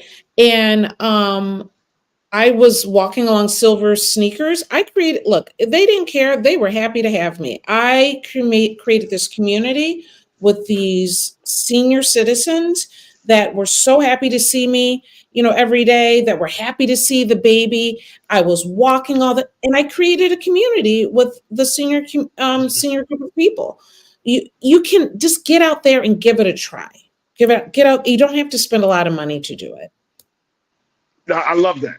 I absolutely love it. And it sounds like being intentional is part of that mindset. Like you have to be intentional about what works for you. And I think that's one of the big lessons, or that's one of the big things that we can learn from this conversation. Like, you know, everybody's path is different. And Common even talks about this in his book, that you don't have to follow his path to wellness. He's sharing what his path to wellness is, but he encourages you to at least get on a path for you to at least say, you know what, let me start being more intentional. Let me start thinking more consciously about the things that I want to do, and, you know, to make my body, my mind, my soul feel at ease and at peace. And I love that definition you gave earlier, that you're talking about if whatever you're doing is bring you mental peace. Like for me, retail therapy doesn't bring me mental peace, because at the end of the day, you know, you're spending money, you're like, all right, cool. Now, if you're splurging a little bit on yourself, that's one thing. but I'm talking about real mental peace. And I find my self-care being quiet. Y'all, I talk so much. I just want to be quiet. I sit in silence. You know what I'm saying? I sit in silence. I love to read. I read so much. You know what I'm saying? Like, these are the things that you got to figure out about who you are and being intentional about that. So my final question to you, Doc, as we wrap up is, do you recommend that folks set aside time? You say, okay, from 9 to 9:30 on a Saturday morning, don't y'all talk to me. Nobody bothers me. My phone is off. I'm self-care time. Do you recommend us really prioritizing our self-care like that to really put into action? Boundaries. Come on, Doc. Come on. Absolutely. Whatever that means. Like 9, if it's 9 o'clock, or it might be 8, or it might be at night. But if you can say, this is my time, and you are not allowed into this space, you will become healthier in so many ways, because most of us aren't great at doing boundaries. We just are always loving and bringing people in, and you got to call. Don't call me before this time. Don't call me after this time. Don't call me on the week, whatever it may be for you. If that's your issue, find the boundary and stick to it. And it can make a huge difference in your health. Absolutely. Sharon Brooks, you checked in and said, getting your rest is one of the best gifts you can give yourself. Getting the 8 hours or more is priceless. Come on, man. Absolutely. Lord Jesus. If you have children, y'all understand rest is a premium. Right. I don't care if they're small or they're teenagers. If you got children, you know sleep is like, hey, man. Don't and look, if you don't have children, and I'm gonna say this, Doc, and I know we got to wrap up. If you don't have children, don't shame parents for wanting to sleep their weekend away. Please don't, because that's not fair. Yeah. You know what I'm saying? Because I don't think that's how people are like, you always want to sleep. Negro, I got 2 human beings I'm taking care of. Yeah. No, the fact of the matter is that once you have children, particularly for women, but also for men, you never get to that deep level of sleep the way you did before. So when you are able to just turn your brain off completely and get into that deep level of sleep, I did it this weekend. I haven't done it in a very long time, but I literally slept for 2 days. There it is. There it is. Poor girls. Poor girls. Mom checked out, y'all. That's mom checked out. Dr. Bridget, how can people find you on social media? Is there after chat today? Absolutely. So we're setting up to start going into YouTube. We're not doing it this week, but we are kind of doing a new format. So Dr. Bridget MD, you'll find us on Instagram live at 7 p.m. Eastern. And we'll be looking forward to having our first guest with someone Farajii Muhammad, next week. Oh, snap. So get ready on healthy relationships. So yeah, we're very, very excited to kind of broaden, see what we're doing, creating a new platform, and really giving a place for people to have more healthier relationships, learn more about holistic health. And but I'm with you. I'm with you for the long run. So I'm not going anywhere. That's what's up right there. Y'all make sure y'all follow her on all social media platforms. And I'm going to get my Cat Williams interview ready, because that's what I need to bring it on Healthy Relations. Need to be in my Cat Williams spirit. Let's sit down and talk about the truth. Yes, let's do that. We're going to break it down. Dr. Bridget, thank you so much for all of the great work you're doing. And more importantly, thank you for being so good for the culture. I truly appreciate it. Talk to you next week. Thank you. All right, folks, that's going to do it for us. Mingley, what are you talking about? You like thick, fluffy men. What is going on, Mingley Natasha Surge? What is that? All right, folks, look, I appreciate y'all. Make sure y'all stick around, and in a few minutes, Roland Martin is going to be checking in at 6 p.m. Eastern Standard Time. So make sure y'all be y'all take a look and listen. Let me get my words out. Look and listen to him. As always, never be afraid to challenge what's wrong. Stand for what's right while being yourself in the process, God willing. We will be here tomorrow for another exciting edition of The Culture. Make sure you follow us on social media at blackstarnetwork.com. And again, thank you so much for tuning into The Culture here on the Black Star Network. Talk to you soon. Peace.